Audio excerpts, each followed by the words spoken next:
Warning! The following anime contains the following side effects.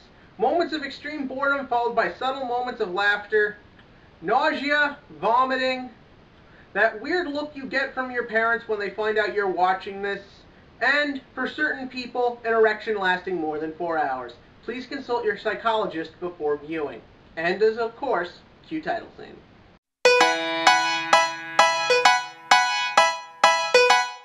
Oreimo is a 2010 anime that didn't know when to fucking quit, so in 2013 it got a second season. Yay. In a related note, I'm still waiting on Black Lagoon Season 2. And basically, the title to this anime is super long, so I'm just putting it here, and it actually translates to, I kid you not, my little sister can't possibly be this cute. Yeah, that's a problem. We'll get to that in a minute. But first up, let's start off with the plot to this series. Basically, the series revolves around two siblings, Kyosuke and Kirino, who don't look in any way, shape, or form like siblings. But whatever. And the series basically follows them on their typical family comedy style hijinks. There's her hobbies and her friends, his one friend. Yeah, I'm gonna be completely on it. Kyosuke is fucking boring.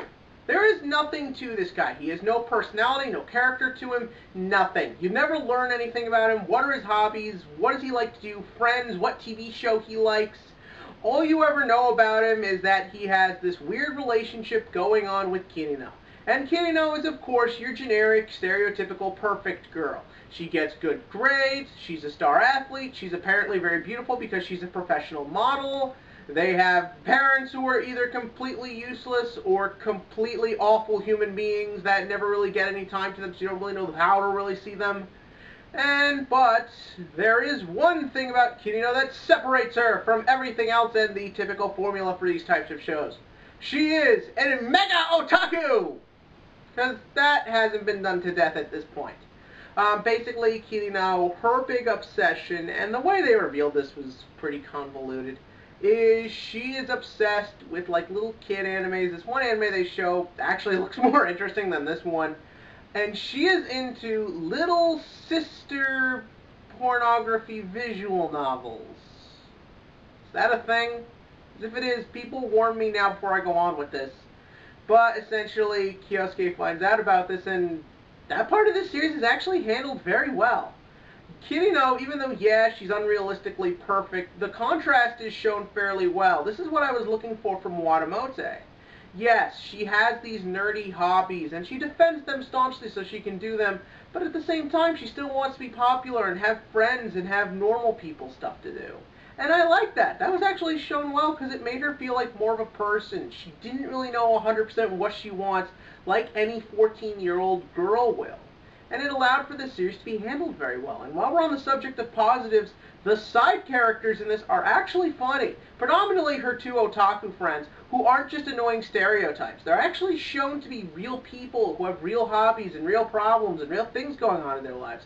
It makes them feel more like characters, and it just made everything fit more together, as it did allow you to view the world more realistically. And even Kirino's two side friends are actually, her normal people friends, are kind of funny. Granted, one of them is pretty insufferable and annoying when she's on screen, but it worked for what they were going for. As for Kyosuke, he has one friend who's, for whatever reason, very enjoyable, even though she is very generic. And if the series was just sort of this family comedy, they learn to bond and become closer, and just their lives and all the little things like that, it would have been fine. It would have been an enjoyable series, but it's not. Everyone who knows about this show knows that it includes what I was making fun of in the intro. It includes incest. It is actually supposed to be a romance anime between the brother and the sister, which is probably why they weren't drawn to look very similar. But the thing is that that's the problem. That's what the issue with this show is. The show, even though it draws you in because of this, because you're thinking, what the fuck is it? It's a troll. This show is trolling you. There's nothing in the dialogue to actually support this relationship. The two characters have no chemistry together, and that's because the series doesn't really know how to write this plot line. It knows that they're brother and sister, and it knows that it wants the two of them to end up together, but it doesn't really know how to get you from point A, B, and C. And that's because it feels like the series couldn't actually decide if it wanted to do that, but it needed to get you there, so here you are. Because of this, whenever these two talk to each other, I can never tell if it's just meant to be a normal conversation or romantic dialogue, because it's not written in a way that allows it to flow. There's no narrative here. The whole show just feels like a Rorschach test. You're just getting out of it whenever you see it that moment. There's no deeper meaning to anything. They don't really go into the psychology of incest or really why our characters even fall for each other, because he has no personality and she's just kind of annoying. People really hate this girl. I just sort of thought that it was your typical romantic comedy crap. She's constantly in need of him to help her. She can't do anything on her own. She constantly needs him to save her. And that is so the young girls watching this will get this idea that he's the perfect boyfriend. He doesn't have any of his own problems that could make him interesting or a problem for her. All he does is go for her, so that way we'll buy this relationship and we'll want them to be together. But that's not how relationships work.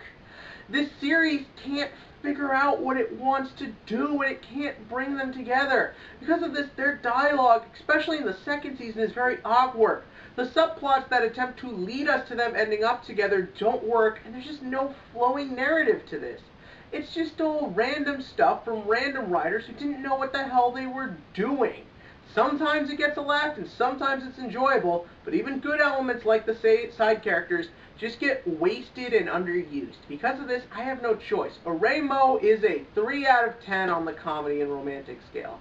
It had potential, it really did. I expected to hate this going into it, but I didn't hate it as much as I thought, so take that for what it is. Oh, and I want to do one quick spoiler, because to anyone who has seen my spoiler review for this show I did a couple weeks ago, because the way my schedule worked out, I gave this show a 4 out of 10, not a 3. But the thing is that as the time went on and progressed, I was really thinking about Kino and the character, and it really bugged me at the end of season 2 when we found out that the only reason she was into the little girl sister stuff was because she wanted her brother's love and affection in the romantic sense. Which really fucking pissed me off. It's just sort of that idea that female characters can't think for themselves. They can't have hobbies and enjoy things just because they do. No, no, no, no, no. It's only because they want a man. Women have nothing other to them but wanting a man. And it just fucking pissed me off. If the series had just let her be a nerd, just let that be who she is, it would have been fine. And then to actually have them hook up at the end there, it felt like when you have a friend as a kid and he keeps saying he's going to do something stupid and you keep egging him on to do it and then he does it and you're like, why the hell did you do that? I didn't know you actually do that. That's what this series was. But did you think that? In the comments section below, give me your thoughts on Oreimo, because some people liked it. To my knowledge, not many. But there's a lot of creepy stuff when you Google on the internet, if that's any indication. And as always, click to like and click to subscribe. And please, if you Google this, be very careful.